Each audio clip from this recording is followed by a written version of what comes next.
Sai everyone. My name is Krithika. I'm a general practitioner. I work in Southwest Sydney, and I'm going to be talking about women's health screening today. So we've just had Dr. Padmini talk about, hard-hitting topics, so menopause and endometriosis. So I'm just going to touch briefly on screening, which is very important. And also, if we have time, I might also just talk about polycystic ovarian syndrome as well.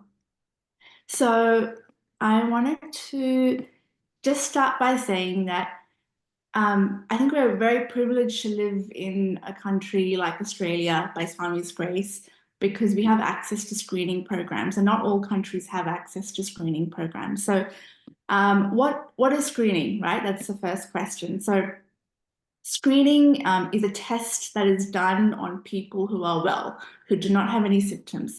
And the reason we do it is to detect diseases early. So in this case, it's to detect cancer early. In Australia, we have 3 important screening programs, and I'm sure in the future there will be more, but currently we have breast cancer screening, cervical cancer screening, and bowel cancer screening. And particularly for women, cervical and breast cancer screening are quite important. So I wanted to first start by talking about cervical cancer screening. So, some of you might have gotten letters from the government after you turn 50 every 2 years. You might put them aside, or you might read them, go to your GP, which is what, I hope you're all doing. And one of those letters that you get is about cervical cancer screening. Now, you might have also heard of the term pap smears. That's what it used to be called. And now it's actually called cervical cancer screening, CST. Cervical screening test is actually the official name. And they've changed the name just because they've changed the way they've actually done the test. So why do we do pap smear or CST? So the primary reason is to detect cervical cancer early and obviously treat it early. Now they've actually shown that 80% of the women who get invasive cervical cancer were underscreened or had never been screened. So that's the importance of screening. What are we actually testing? We're actually testing a virus called HPV. So HPV is a virus that causes 80 to 90% of cervical cancers. And now we actually get vaccinated for it in high school programs. So it's called Gardasil vaccine. So, if you did high school here, you might have received that vaccine. It used to be, 3 doses. Now it's 1 dose. And it protects against the higher risk types of the virus. It doesn't cover all types of the virus, but yes, so there is a vaccine. Now, with the pap smear, we need to think about who needs a test. So yes, women need the test, but only after the age of 25 up till the age of 74. There are some exceptions to that rule, but generally it's 25 to 74.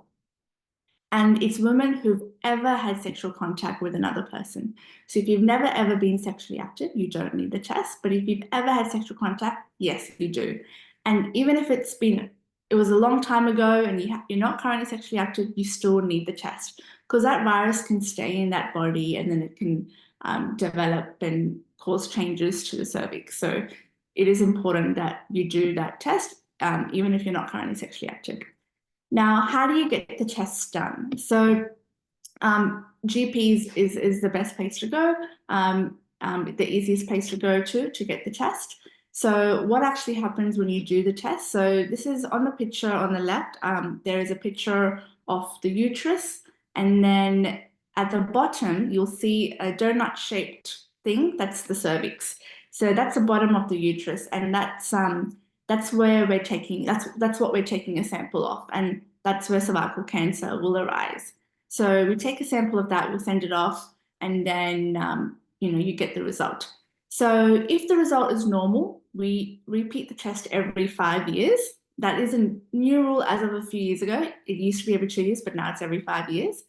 Now, there is the option for a self-collected swab or a self-collected CST. Now, we don't encourage that just because we don't actually guarantee that the sample is from the cervix. So self-collected is something that you do yourself. You take the swab and you just take a sample from the vagina, not actually the cervix. So we don't encourage it, but obviously some women prefer to do that. And if the aim is that we want as many women to get tested as possible. So if the self-collected swab means more women will get tested, then that's good. So, but just for that, you also need to go to the GP because there are some steps involved. So the GP will explain it, and usually we get the patient to do it in the toilet at the GP clinic, and then they bring it back and then we send it off. So that's cervical cancer screening.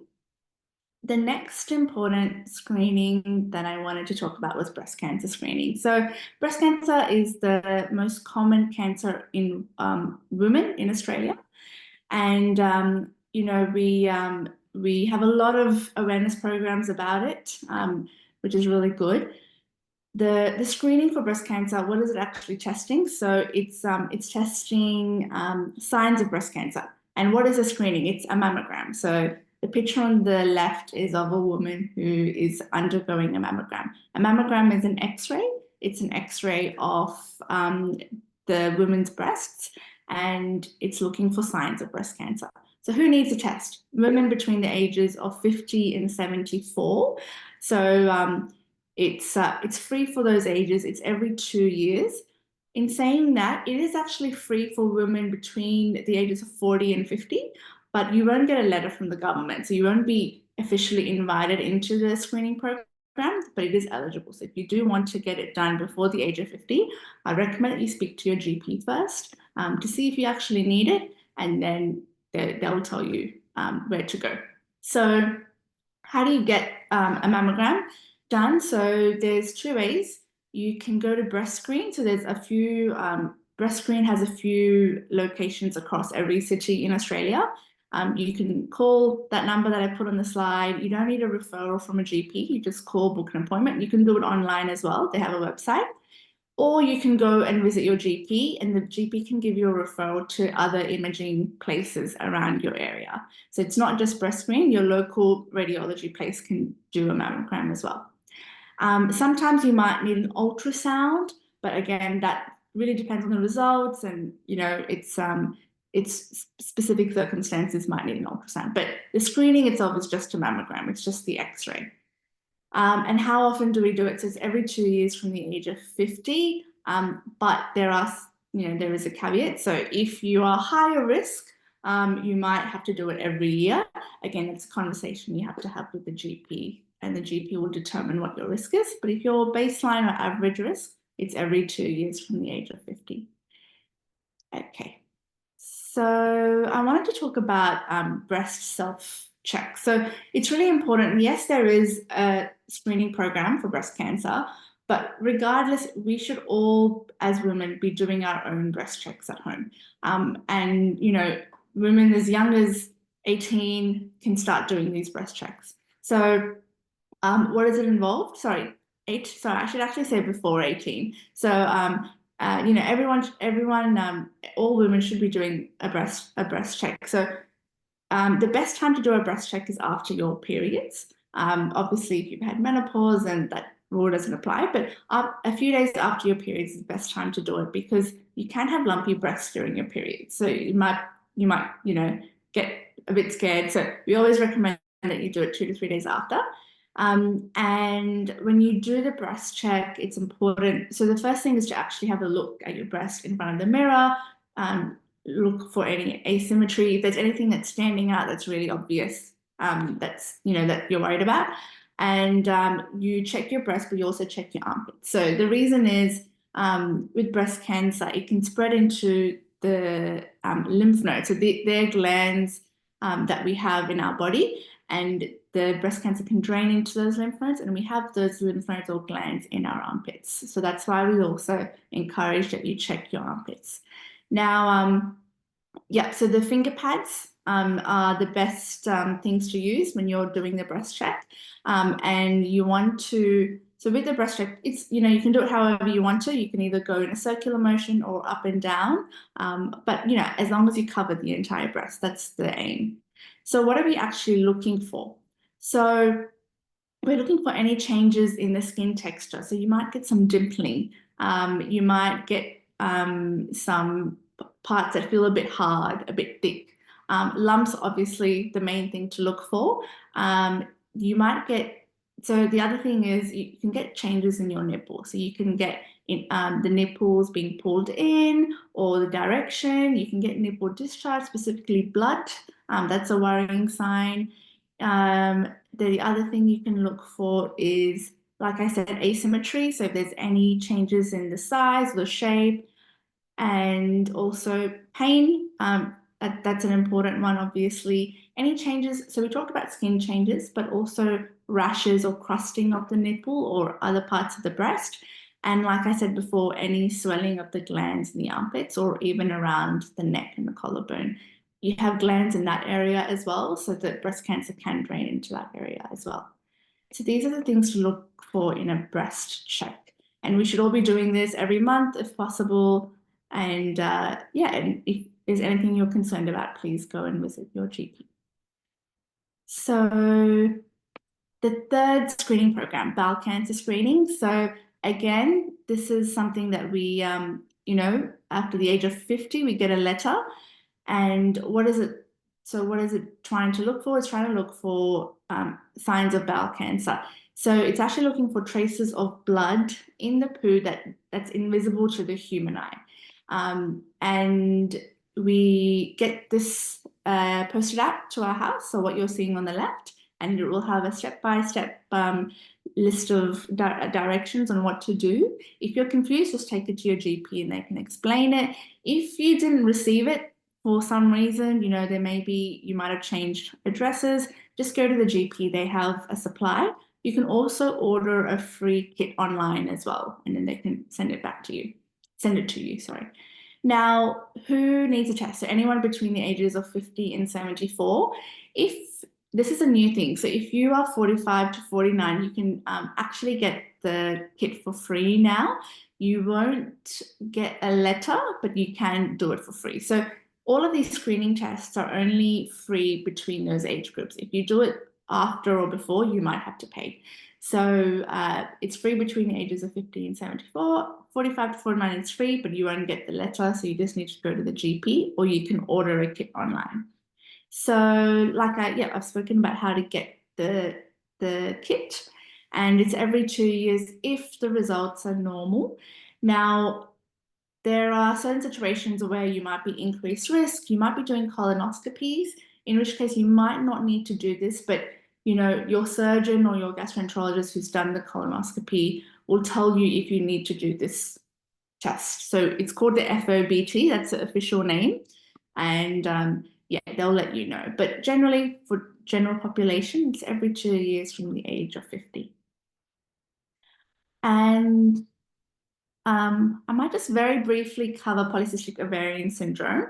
So polycystic ovarian syndrome, it's a condition that is very poorly misunderstood, actually, and it's a condition that often, I think even as doctors, there's a lot of research that's being done about it, and it's quite a tricky one to diagnose. And I just wanted to very quickly go over some symptoms of polycystic ovarian syndrome and what's involved in the actual diagnosis.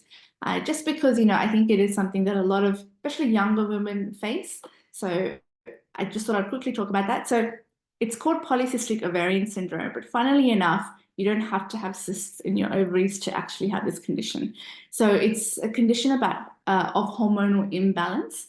And typically the symptoms of polycystic ovarian syndrome are irregular periods. You can also get no periods. But yeah, typically irregular periods. You can get a lot of hair growth on your face, your stomach, your back.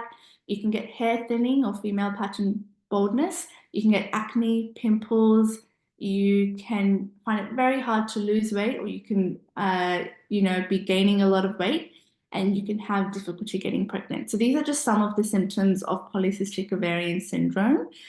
And it is the reason why it's important is, I'll just skip to the slide. So it's important, obviously, because of those symptoms, but also it increases your risk of other conditions. So diabetes, high cholesterol, blood pressure.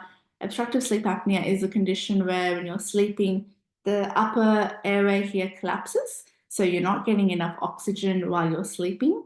And a lot of people with polycystic ovarian syndrome have this condition. Usually you get very sleepy during the day, or you're very tired during the day, you don't feel very refreshed, and obviously you snore at night. So that's the key thing. So that's what obstructive sleep apnea is. Also depression, anxiety, as we've mentioned. So, mental health is very prevalent, and a lot of women's health conditions are related to mental health. So it's very important to recognize that. So that's why it's quite important. I'm just going to very quickly talk about diagnosis. So polycystic ovarian syndrome, there's three things to keep in mind. Like I said, you don't actually need to have lots of cysts in your ovaries. That's just one of the things. The first two, so you either need to have irregular periods or no periods. That's number one.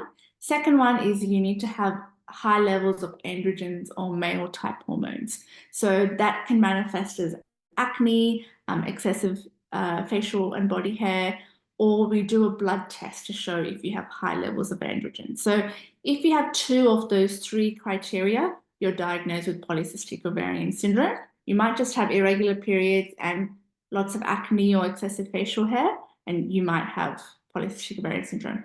Again, we just need to keep in mind that some communities or ethnicities might naturally have more facial hair. So, it doesn't just mean that if you have irregular periods and you have a lot of facial hair that you automatically have polycystic ovarian syndrome. So that's why you just need to go to the GP and discuss it, and they can do more tests if needed.